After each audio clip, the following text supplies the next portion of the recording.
দেখুন বন্ধুরা, আজ আমি রান্না করব ডিম আর আলু দিয়ে একটি রেসিপি।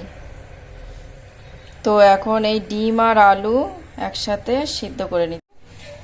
দেখুন বন্ধুরা, ডিমটা আমার সিদ্ধ হয়ে গেছে, আমি খোসাও ছাড়িয়ে নিয়েছি।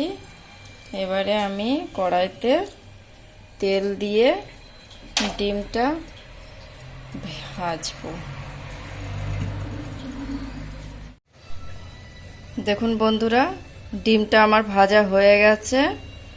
এখন আমি কড়াইতে সরিষার তেল দিয়ে দেব।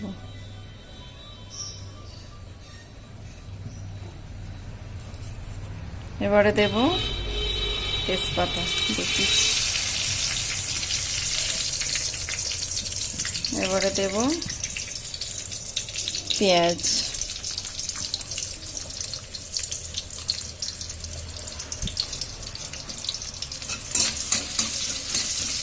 এবারে দেব আমি কাঁচা লঙ্কা।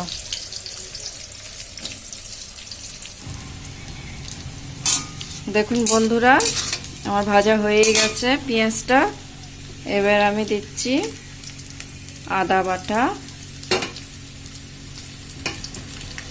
এবার দেব রসুন বাটা। এবারে আমি দেব পরিমাণ মতন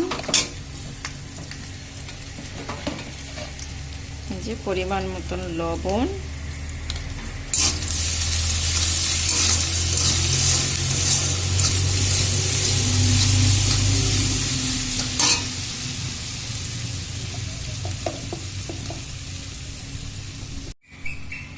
আলুটা আমি দিয়ে দিয়েছি। এবার দিচ্ছি জিরে বাটা,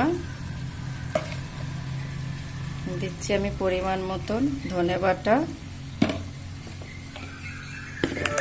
এরপরে দিচ্ছি আমি পরিমাণ মতন হলুদ গুঁড়ো, দিচ্ছি আমি পরিমাণ মতন কাশ্মীরি লঙ্কার গুঁড়ো।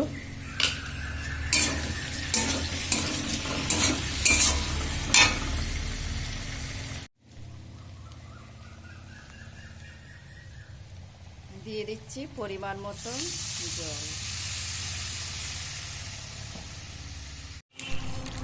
দেখুন বন্ধুরা, খুব সহজেই আমি ডিম আলু দিয়ে কষা বানিয়ে নিলাম। এই যে সালাইট শাহি গরম মশলা দিয়ে এবার আমি এটা নামিয়ে নেব। একটু নেড়ে চেড়ে দেব, দিয়ে 1-2 মিনিট ফোটাবো। ফুটিয়ে আমি এটা নামিয়ে নেব ডিম আলু কষা।